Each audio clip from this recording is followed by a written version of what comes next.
नमस्कार दोस्तों। अमोहा के जादूगर कहे जाने वाले वॉरेन बफेट सिर्फ दुनिया के सबसे सफल निवेशक नहीं है, वो एक ऐसे मार्गदर्शक भी हैं जिनकी बातें जीवन के हर क्षेत्र में प्रेरणा देती है। अपनी सालाना चिट्ठियों और कभी कभार दिए गए इंटरव्यूज में वो जो बातें साझा करते हैं वो सिर्फ पैसे कमाने के गुर नहीं होते, बल्कि जिंदगी को जीने का एक नजरिया भी देते हैं। खास तौर पर भारत के युवा निवेशकों के लिए जो अक्सर शेयर बाजार की अस्थिरता और उतार चढ़ाव से घबराते हैं, बफे की कही गई ये बातें एक मजबूत नींव बना सकती है। आइए हम जानते हैं उनके 5 ऐसे कोट्स जो आपकी निवेश यात्रा को सफल बना सकते हैं। नियम नंबर 1, कभी पैसा मत गवाओ। नियम नंबर 2, नियम नंबर 1 को कभी मत भूलो। ये बफेट की सबसे प्रसिद्ध लाइन है जिसे उन्होंने 1983 की अपनी सालाना चिट्ठी में लिखा था। इसका सीधा मतलब है अपने पैसे की रक्षा सबसे पहले करो, क्योंकि एक बार पैसा खो दिया तो उसे वापस लाना आसान नहीं होता। उदाहरण के तौर पर अगर किसी स्टॉक्स में आपको 50% का नुकसान हो जाए तो उसी कीमत पर लौटने के लिए 100% की बढ़त चाहिए।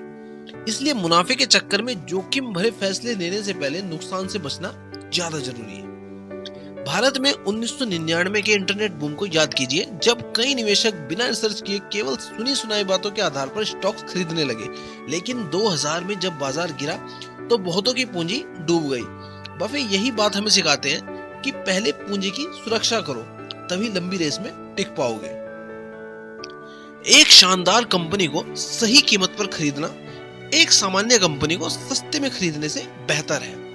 बफे ने यह बात 1989 में कही थी, तब से ये उनके निवेश दर्शन की रीढ़ बन चुकी है। साधारण कंपनियां चाहे कितनी भी सस्ती मिले, उनका भविष्य अनिश्चित होता है। इसके बजाय बफे का मानना है कि उन कंपनियों में निवेश करो जो मजबूत ब्रांड, टिकाऊ बिजनेस मॉडल और स्थिर मुनाफा देती है। लेकिन ये निवेश भी तब करो जब कीमत वाजिब हो। यानी उदाहरण के लिए आप समझ सकते हैं, एशियन पेंट्स को देखिए। ये भारत की सबसे बड़ी पेंट कंपनी है जिसके पास 50% से ज्यादा बाजार हिस्सा है। इसका ब्रांड नेटवर्क और भरोसा इसे कंपटीशन से अलग बनाता है। अगर आप इसे उचित वैल्यूएशन पर खरीदते हैं तो आपने लंबी अवधि की सफलता की नींव रख दी है।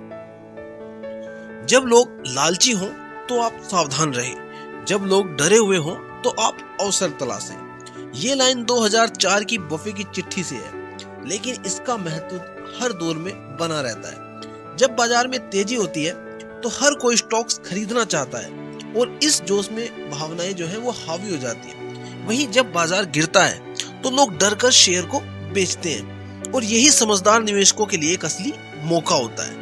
2021 में जोमेटो का आईपीओ इसी का उदाहरण है। लॉन्च के वक्त लोगों ने धड़ाधड़ शेयर खरीदे और उसकी कीमत 150 रुपए तक पहुंच गई। लेकिन एक साल बाद वो वापस 50 रुपए पर आ गया, क्योंकि कंपनी घाटे में थी।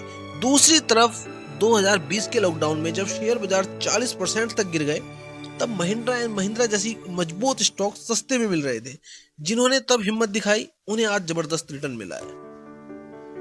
अगर आप सोते हुए पैसा कमाने का तरीका नहीं ढूंढते तो आपको पूरी जिंदगी काम करना पड़ेगा। इस बात को बफे ने 2017 के एक इंटरव्यू के दौरान कहा था। उनका साफ संदेश था, पैसिव इनकम यानी वो कमाई जो बिना किसी सक्रिय काम के आती है, उसे बनाना बेहद जरूरी है। भारत के ज्यादातर लोग एफडी जैसे साधनों में निवेश करते हैं जो मुश्किल से महंगाई को मात देते हैं। इसके बजाय आपको चाहिए कि आप डिविडेंड देने वाले शेयर्स या म्यूचुअल फंड एसआईपी में निवेश करें। उदाहरण के लिए आईटीसी का शेयर जो करीब 3% का डिविडेंड देता है और पिछले 10 सालों में औसतन 10% रिटर्न भी, या फिर निफ्टी 50 इंडेक्स फंड जिसमें अगर आप हर महीने 5000 लगाएं तो 20 साल में 30 लाख रुपए से भी ज्यादा बन सकते हैं। ज्ञान जो सीमाओं से परे है। बफे के कोट्स सिर्फ वॉल स्ट्रीट के लिए नहीं है, वो भारत के दलाल स्ट्रीट पर भी उतने ही लागू होते हैं। इसमें इन्होंने हमें सिखाया है पूंजी की रक्षा, मूल्य आधारित, भीड़ से अलग सोचना, धैर्य रखना और पैसिव इनकम को अपनाना। भारत जैसे देश में जहां आईपीओज का हाइप निवेशकों को खींच लाता है और मार्केट क्रैश कराता है, वहीं बफे की जो सोच है आपको संतुलन सिखाती है।